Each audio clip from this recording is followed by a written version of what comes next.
Can you hear me? Can everyone hear me and see me? Yeah, how all's good. Okay. So Murray can't hear.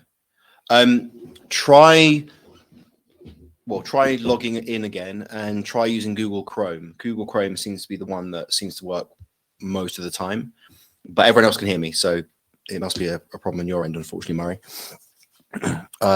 So yeah, give me the emoji that best describes how you're feeling today. Let's see the emoji that expresses your inner soul right now, so I can get a feel for the room.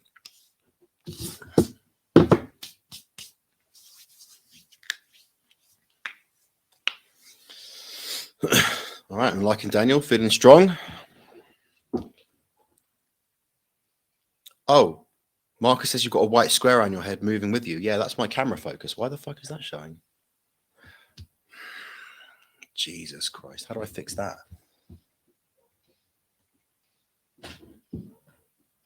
I fixed it. I'm a genius. I pressed the button. I did it. At least I think I fixed it, right? Yeah, it looks it from my end. Cool, nice. I pressed the button. Magic finger. Cool. Haldor's feeling curious. So we've got thumbs up, strong, curious. Murray's happy. Shaman's feeling festive. All right, well, let's crack in. So I'm going to go into trading view. Let's see if this works. So I'm running this through some cool software. Yeah, so you can see I can like move myself around. I'm going to stick myself just in the corner there. So yeah, let's go into trading view. So this is what's going on right now, but let's go in the macro right now. So you all saw the Wavecast for this morning. Well, I did it this morning, but it was the forecast for the week. And when I made that forecast, the price was about here. Right? It just come past this median line. So I think it was yeah, it hadn't made this this move up here. So it was kind of like around here or something. Let's have a look. 31st. So I did it about 6 in the morning. So it was it was about down here, right? So I made the prediction, if you want to call it that, that Bitcoin's going to come down to these areas here. So I mean, if you've seen the my wave count, so but for those of you who didn't see it, not only have we got this shift median line here, we've got the lower parallel of this, which is a very, very key median line. We can see prices oscillated around the central median line and found resistance at this this sliding parallel and this mirrored sliding parallel, mirroring the distance between the two. It's kind of oscillated between the two. So this is a very key bullish median line, pitchfork. And then, so we've got the lower parallel down here. We've got this median line of this bearish shift pitchfork. And then on the higher time scale, the higher degree, we've got this, which I think is like, this is the daddy pitchfork, right? This is the alpha pitchfork. And this is just a regular pitchfork. And this is what I think, at least that's what the wave count is. What it's saying to me is it's heading in this direction, and this would tie in to the wave count that I've got, which was an A, B, C, but because of the price action I'm seeing here, I'm not seeing the beginning of a C, right? And I'll get into that. So before this was a WXY, but then when this came kind of right down to the end, like not quite to the end of this wave 5 of wave 3, not quite that far, but I was like, it's come close enough where this could be a flat, right? But it's not, it hasn't reached the end of wave 5. So this is obviously a correction. So this could be, before it was WX and then a Y, but I thought, well, A, B, and it's best to, if you've got to choose between, if you think, well, I'm either going to be getting a flat now or a double combo, err on the side of the flat. If you've got a move like this where the B does come right up here, then you want to, the flat's more likely. Well, that's not always true, but it's better to kind of err on the side of a more simple correction than a complex one. But because of the price action we're seeing here, I just decided, you know what, this doesn't feel like the beginning of a C, so I'm going to go back to the W, X, and Y, because that means we'd be expecting a correction. So the reason why looking at this, I'm like, I'm not feeling it, is just because we've got this after all this crazy correction, and you can't see the craziness right now because we're on the 12-hour bars. But if you guys have been following this, you know this correction's been pretty nuts, right, all the way down. And then we exited this complex correction. We got the first beautiful impulse we've had in ages. It was so refreshing. And that was the first impulse there. And then we had the corrective pullback to the 0.707, and then we had this beautiful impulse up here, right? But if we've got a first wave here, then you can see I've created what at the time I believed to be the base channel. And then we'd be expecting, again, thinking about Kennedy's channeling technique, that the way that it maps the exponentially growing personality of an impulse wave, or the changing excitement within the life cycle of an impulse wave, you'd be expecting something a lot stronger with wave 3, right? And we just didn't see it. We'd be expecting something a lot stronger. And where's my volume? Right, so we saw like a little bit, right? We saw like where's my, grab it. We saw like something, it wasn't nothing. We saw like a move there, but it didn't. It found resistance on the roof of the base channel, which on its own is not, a deal breaker, because you can have it. It's very common actually to find resistance on the top of the base channel, but then it'll pull back a bit and then it'll pop. It'll go. So, and just looking at this structure, the 1, 2, 3.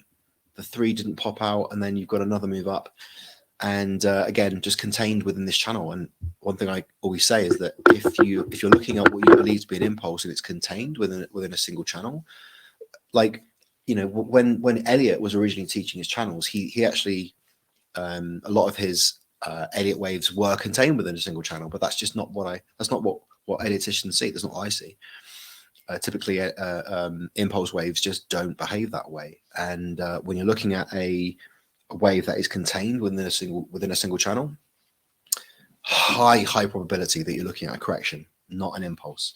So that's what I'm currently seeing. I mean, and this is why, if I just switch over to here, I saw this pop up here, right? And it came out the top of this bearish pitchfork, which it had found some beautiful support. And I did a little short yesterday.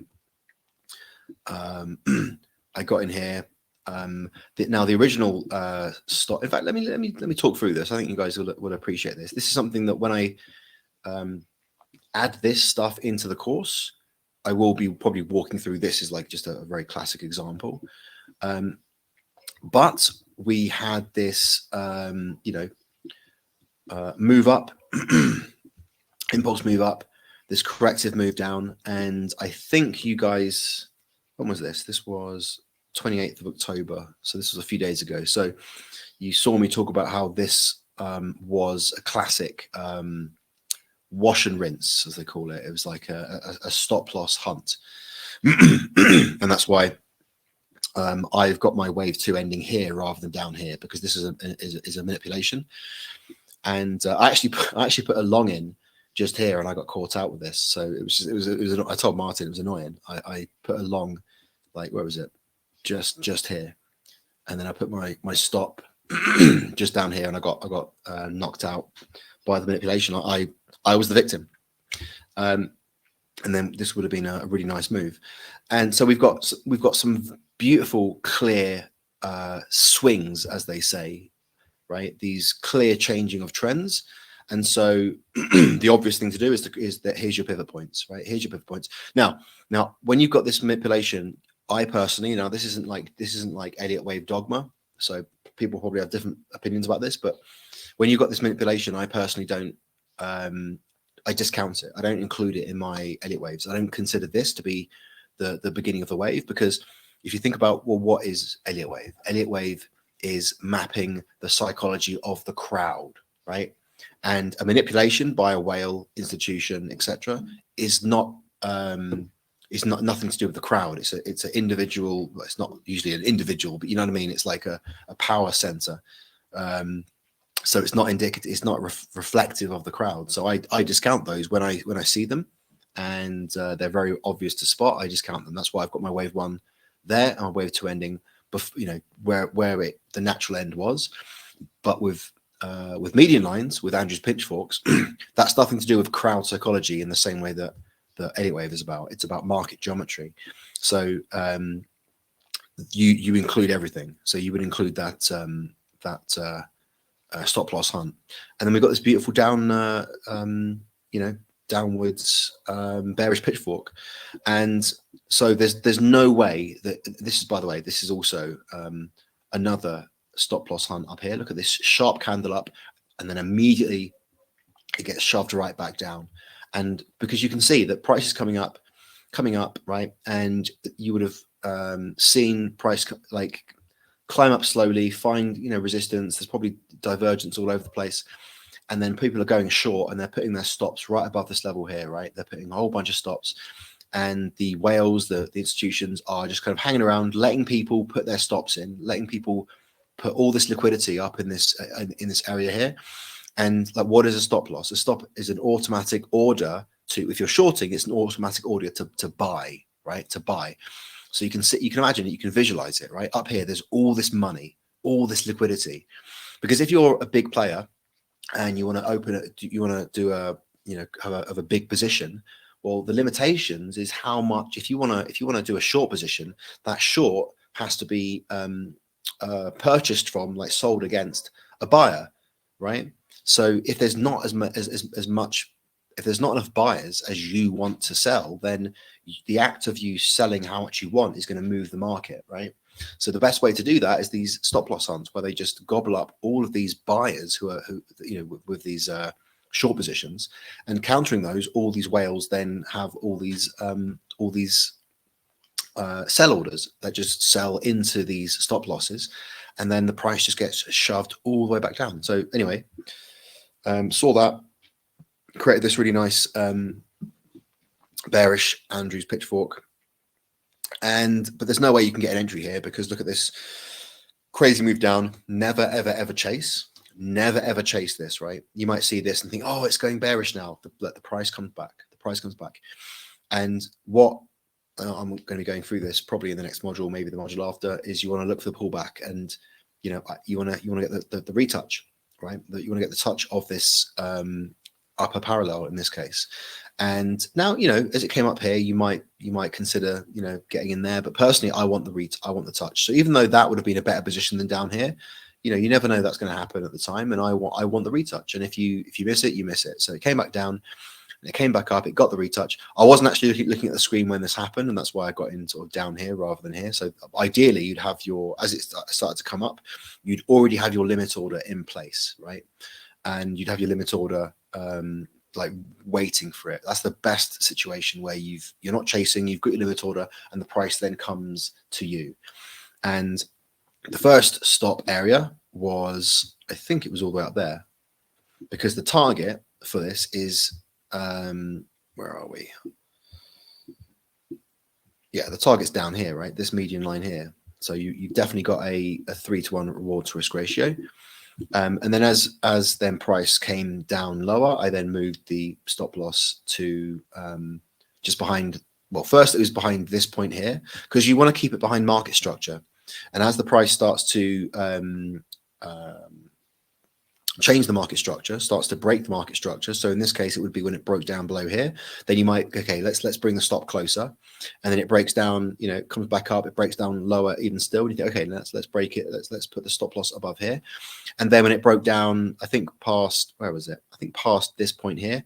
Then I started to bring, you know, it's called moving it into a profit stop rather than a stop loss, which stops you losing.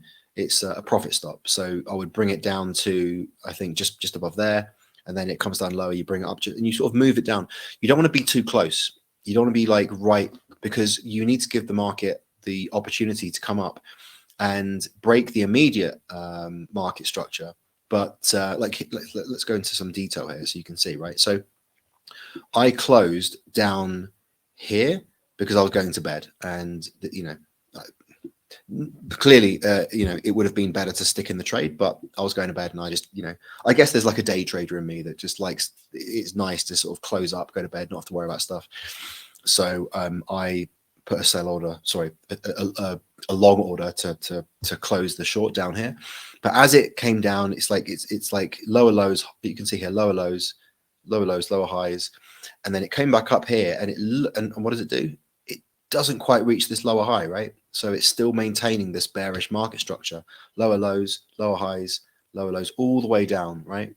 And and this is why you've got to be careful not to move your stop too close, because let's say this is moving down here, moves down here, and you think, oh, I'll put the stop right here, because maybe this moves up here, doesn't quite break this level here, comes back down, you think, oh, I'm going to put my stop right here to save myself all this profit. And like, yes, I mean, I'm not going to dissuade you from doing that, because like that's being conservative. But then look what happens. The price comes up.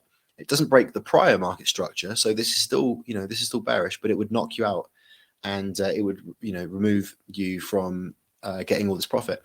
And then look, this explosion up, I was out already, but this would have taken, let's see, the market was down here. I would have probably, I would have had my stop loss probably here. Yeah, probably here. And even if it was here, it would have obviously taken me out, but I would have probably had my stop loss there. So look, I would have actually taken less profit than I did. Because also this move, I actually posted about this in the comment under my morning wave count. It looks bullish, and it's broken out the top of this parallel channel. So that's when I start to have to rethink and go, oh, okay. And I actually drew a new pitchfork. I can't remember exactly where it was, a new pitchfork, and start to look. But then it just, it just came right back down. Look, it found support on the upper parallel, and then I've created this sliding parallel, which is, a new addition, and that means if price does come back up here, I'd be expecting it to find resistance at that line. But then look, it came back down, tested it, and it just shot all the way back down. And what's kind of cool is that I've got this bearish, I think this is a shift pitchfork. Yeah, from down here. On this time frame, you can't really see it, but this is the median line, and it's a shift pitchfork. And you can see I've got a sliding parallel. That's the upper. Is that the warning line? I think that's the first warning line. Yeah, first warning line. And even out here, price has been responding to it really, really well. You can see here, this is a sliding parallel of that shift median line. And that's exactly like on the dot, on the nose, where price came up and found resistance, like right on the nose. And it's also exactly where the intersection of this, is that a sliding parallel? No, this is the corrective channel that I created with the W, X, and the Y. So the corrective channel, it just and these circles, by the way, this is not me highlighting this, although it does do that. These are called energy points, and this is when you've got median lines that are crossing, and the most powerful energy points, and they act as a kind of when those points are crossing, you've got a bearish and a bullish one, and they're crossing. It can act like an attractor, like a black hole, and these two are both bearish. So this is why my energy point is not too thick. But then over here you've got a bearish first warning line, and then you've got a bullish. I believe this is a sliding parallel. So I've just marked it, and that's exactly where price dropped down to, right into the circle. And now we're just seeing what's going on now. So even though I wrote a comment saying like this bullish move is making me think that maybe I was kind of starting to second guess. Well, are we actually going to go higher? But then it found that resistance and was just shot straight back down. So and look, this move straight up and straight down. So look, although this isn't a classic wash and rinse, in the sense that it wasn't taking out like an all-time high or an all-time low, as this goes down, all of these areas here, as I just explained, this would have caught me out. All of these, you can see, you can imagine all of the traders shorting, right, and using these areas as stop losses. So all of the institutions know that there's just tons of money just sitting there waiting to be gobbled up.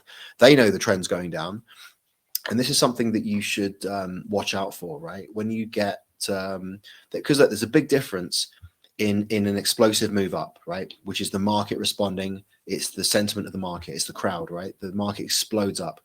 And when you've got a more natural price action, you get you get an explosion up, and you get a slow kind of choppy correction as the market takes profits and all that kind of stuff, right? But when you get this kind of move, right, which is the market's going down, very corrective, and then sharp up, sharp down, now I'm not saying this is a manipulation, but if it quacks like a duck, if it looks like a duck, it's probably a duck, So yeah, so that's that. So that's where we are right now, and I'm just sort of watching this, and this is something I'm going to talk about when I talk about entries with Andrew's pitchforks and stuff. My favorite kind of entry is the one that I got into, where you've got a really beautiful, swing trends, and you've got this just a beautiful touch of the median line. It's a beautiful entry position, and you've got your in fact, you know what, my stop loss wasn't up here to begin with. There was no way, that's too big. I would have put my stop loss just here, because that's not the nearest market structure. It's the next one over, which is the way to go, because that's what I'd be expecting. I wouldn't be expecting price to come outside of this parallel if this parallel is indeed effective, right? If it's well placed and it's doing its job, and that's what it did. And that's my best type of entry using pitchforks. And now price has come back down. I'm out of that trade. Like, there's no entries here for me. Like, again, everyone's different, and there's definitely going to be opportunities down. Lots of areas here, depending on the time frame you're looking at. But whatever kind of entry you like to do, then you need to stick with it and not over trade. Like, it's definitely good practice to like, if you're spending more time looking at charts and mapping the charts than you are trading, that's definitely a good thing, right? One of the biggest issues that newer traders have is they just overtrade. They see a little move and they think, oh, it could be this, and they just trade, because it kind of feels good to trade. It feels like every time you trade, you're opening yourself up to potential profit, right? But then you are also opening yourself up to potential losses. So it's much better to not trade, watch, and just wait until you just that opportunity just kind of strikes you. Just come. It's like, and just be totally okay with watching the markets and not trading. To be totally okay with it, And when you first start, you don't know many trading plans. You don't know many opportunities. Maybe you just know just one. Maybe let's say I've just taught you this one, right? Where you draw the pitchfork. You've got some clear pivots, and it's also in line with your Elliott wave structure, meaning that your wave count would be anticipating a larger move down, for example. Coupled with all of that, if you get this pitchfork in place, and then price comes up and pings the top of that pitchfork, and it's also not too far down. If it's too far down, there's not enough market. You've got to look at the market structure. You've got to hide your stop behind market structure. So in this case, this is perfect. And you've also got this sliding parallel here, which was taken from here, and it's just mirrored. Was it there? I think it was there. Do you know what? I think I've gotten rid of one of the upper warning lines. That's where it's come from.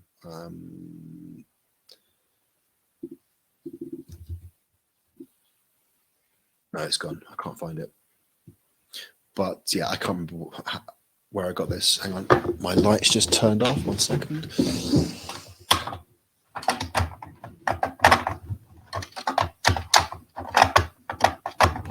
There we go.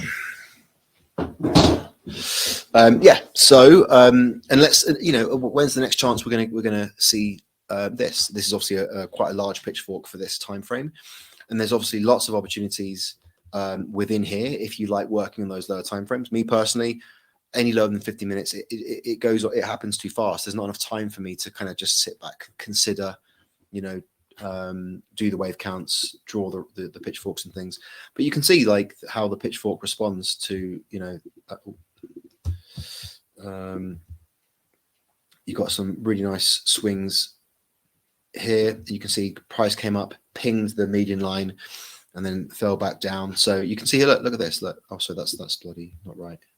Oh, okay, that didn't. Then Hagopian's rule came in here perfectly, right? So there's the Hagopian line, and in this case, price didn't reach the median line, came back down, just exploded out the bottom, found support on the Hagopian line, came back, and then it broke back down.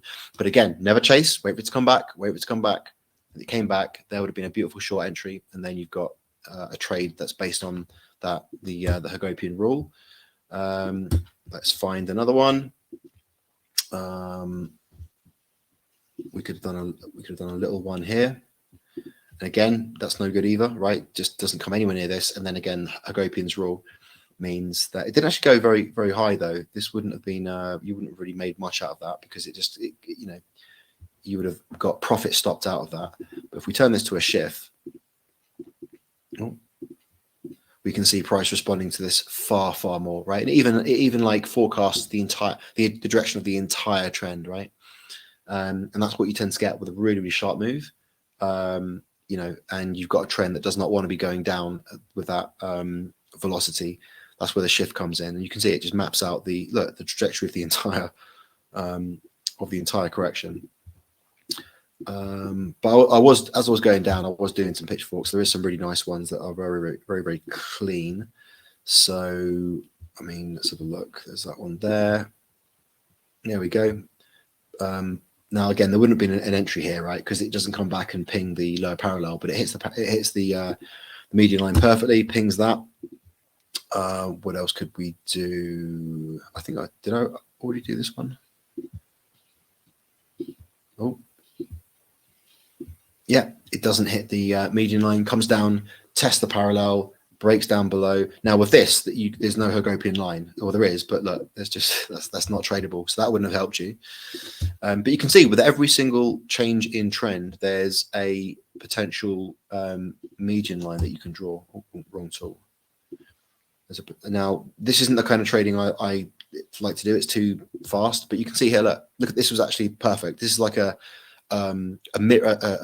fractal smaller version of the trade that I did, right? You've got the price came back down, it broke this is like an upper a higher high, broke down lower, right?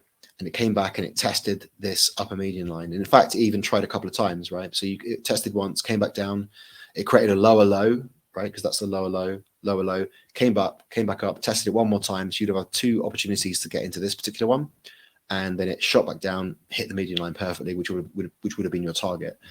But again, this is a bit too small for me. I like to have trades that are a little bit larger than that. So that was that. And then we could have done this. Oh, wrong tool again.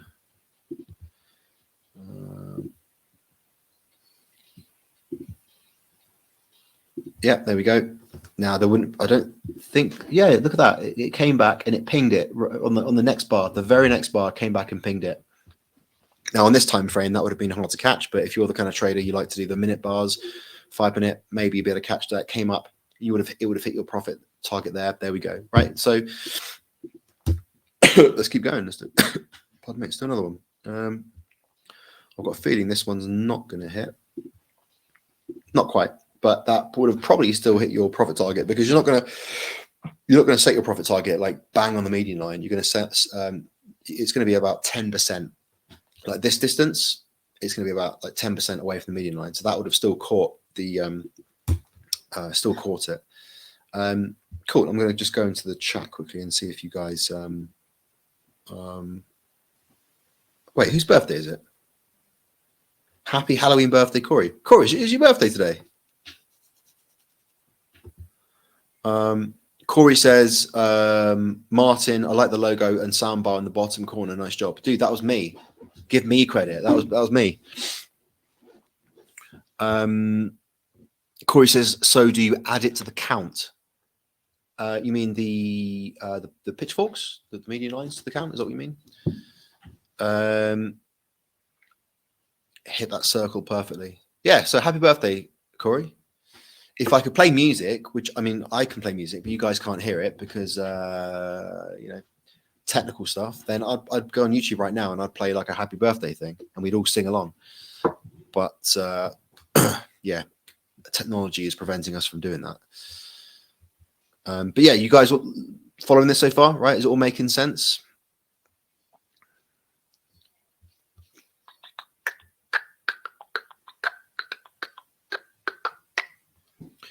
Paul says I'm frozen on the screen, but I think everyone else is liking it, right?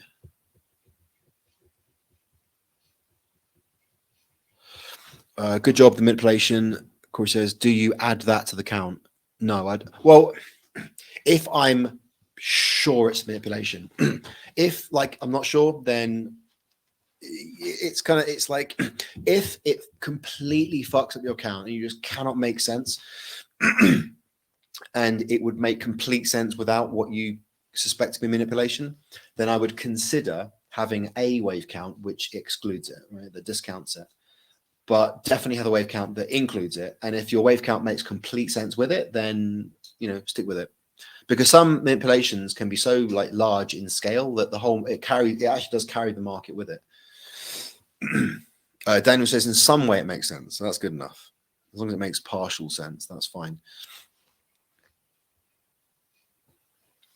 Wicked. So how old are you? How old are you, Corey? Are you 50? You 60?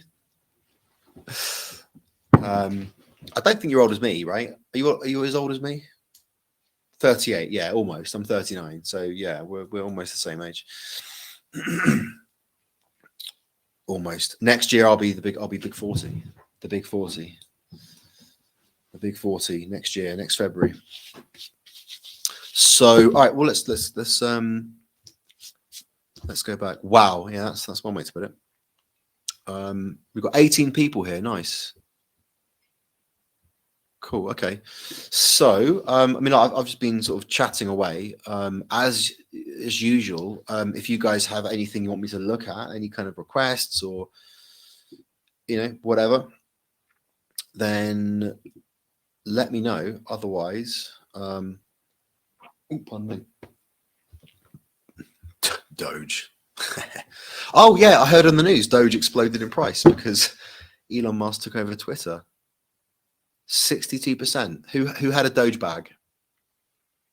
Who's got a Doge bag? Yeah, I've just been experimenting over here with looking for frequency in financial markets, and I've been finding them. I've been finding these frequencies, and where price as it corrects, it responds to a kind of frequency. So I've been doing some experimenting. Who does who trades CHZ? There's a few people. I know Corey likes chilies. Is it Colin or Charles likes chilies? Yeah. So I've been discovering market frequencies. That's something I might touch on later in the course. But right now I'm kind of experimenting. But let's go into what can I grab? Let's just create a new one actually.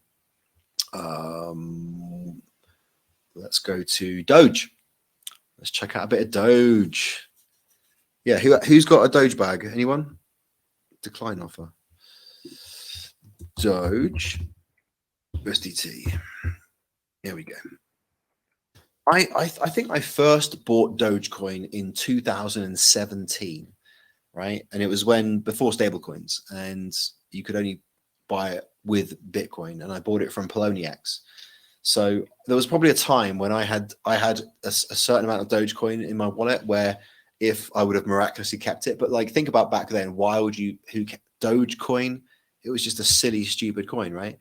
No one could have forecast that the world's richest man would start, you know what I mean? Would start kind of like promoting it. Yeah, look at that. So let me think. If I bought Dogecoin in 2017, and I'd have bought like a nice chunk, right? So if we go back into like months, actually this is Binance. So Binance, this is like Binance only started listing it. There we go, Poloniex. That's where I bought it. No, it can't. That can't be right. Oh, sorry, yeah, that's Poloniex and USDT. So I bought it when it was Poloniex and USD.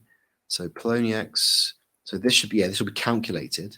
So this should go back to, here we go. So here we go. So look, when I bought Dogecoin on Poloniex, look at it would have been down here. It would have been, look, it's before the big jump. So let's say I bought it here. I'd have to go and check. Look at the price difference. That's like 1,000x or something. Yeah, it's over 1,000x. No, wait, is that more than that? 100x. Because 10x is, yeah, that's like 130x or something crazy like that. But that's the way the cookie crumbles. Let's go back into the hour. Yeah, look at that. So let me go back in the chat. Who's got a Doge bag? Anyone got a Doge bag? Corey, you've got a Doge bag. Nice. Daniel says, I'm trying to count chilies. Corey says, bullish baby. Got $50 worth, up to 98. Yeah, nice. My buddy bought Doge at 0.00000012. That's USD or Bitcoin. Insane. So that would be considered manipulation, or is that a pure market move? What, Dogecoin? No, that's not market. That's not a manipulation. That's just the internet degenerates, just the memers. You know, that's just like, think about it. Like Elon's the richest man in the world, or is it Bezos? Or yeah, I think he's the richest man in the world. The market knows that I think he's even said that that he's going to allow payments in Dogecoin on Twitter or something. So as soon as he got in, the market was like, fuck. And then also you got to understand the market is also thinking, what are other people thinking? That everyone's looking at each other like, are you going to buy? Are you going to buy? Are you going to buy? I'm going to buy. You're going to buy? Some people start buying and everyone's like the crowd. It's like, that's what happens with crowds. It's like everyone starts buying. It's like when you see like a video of like someone in like some crowded area starts running. Somebody else goes, why is that guy running? And they start running. And then before you know it, the whole crowd is fucking running away like something's going down. Nothing's happened. Just the crowd is responding to everyone else. And before you know it, you've got a stampede of people thinking there's like a gunman or something. And there's no reason for it. It's just crowd psychology, right? Simple ABC and now Wave 3 USD. Wow, lucky man. Oh, you're saying Wave 3. You're saying this. Yeah, I mean, where's the volume? Have I got the volume? Where is my volume? There it is. Well, I mean, thing is, you've got to kind of turn on the once it goes exponential like this. You've got to kind of turn on the logarithmic. You know, it's like, where's the wave? Where's the wave 1? Is that wave 1? Is that wave 3? Because then you've got the volume in wave 3 is not very strong compared to this, right? So, I mean, I suppose you have to, like, who's been doing wave counts for Doge? Because this all looks corrective. I mean, it's hard to say, right? You have to do the entire wave count from scratch. You know, maybe let's have a look. Because look, if this is the bottom down here, then well, this is wave 1. Like this is probably the bottom here.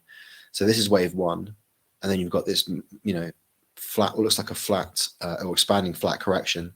And then this whole move here is wave 3, perhaps, and that would explain this volume here. So, you know, maybe something like that. And then, I mean, it's hard to trade this, isn't it? Because there's where you're going to put your stop loss. I mean, there's just nothing here. There's nothing here, you know. So with a move like this, you're either in it, you either catch it, or you miss it. What's Corey saying? The fib pullback. Yeah, it's just tricky to trade, and it's also because this was based off of an external event. It's not as, you know, simple as just looking at the wave structure itself. So yeah, cool. So let me have a bit of a glass of water.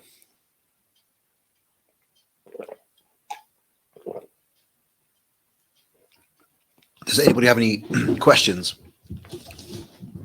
for me about anything in the course?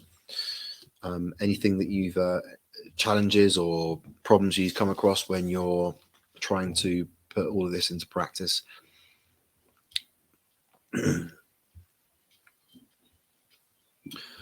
otherwise, yeah, I've only been looking at Bitcoin because I've been working on the course. I've been doing my own research, experimentation, and stuff. So I haven't got time to, I've barely got enough time to look at Bitcoin, let alone any other markets, other than like this experimentation where I'm just looking for market structure. I mean, for example, looking at temporal patterns. So these grey lines are equidistant from each other, and you can see these peaks are perfectly, on this one less perfect, but you can see these perfect moments in time. So I've been researching and looking at because edit wave and edit wave is great for price. With Andrew's pitchforks and median lines, we're getting these great angled trend lines, which now help us with temporal analysis, like introducing when we think something's likely to happen, which is why it matches and complements edit wave so much. But there's other methodologies and thoughts and things that is purely focused on temporal analysis, which is very, very fascinating to me. And this is just more frequency analysis. Tim says it will most likely correct. Is there a shorting possibility? I mean, there's always possibilities everywhere. There's shorting possibilities here. There's long positions here, but I'm not going to sit here and tell you to short this because that would be one of the things I always say is you want to be trading with the trend as much as possible, right? And if you short this, well, you're going against the trend, assuming that this is an uptrend, and this does look impulsive, right? This does look impulsive. So, but who knows? Like because we saw what happened with Dogecoin before, right? Anyone shorting that would have just been destroyed because it just kept on going up. So with Dogecoin, it's unpredictable, man. I personally wouldn't short Dogecoin. Not like I would short Dogecoin after all that craziness died down and then it entered into a more kind of natural corrective structure. But like now with Elon getting into Twitter, I wouldn't dare short it personally because who knows, like now it's the thing of like buy the rumor, sell the news, right? Buy the rumor, sell the news. So there is also a chance that this is it. This is as much as it's going to explode because we are in a bear cycle right now. My wave count does have Bitcoin going up from here, right? So the entire crypto market would probably respond to that.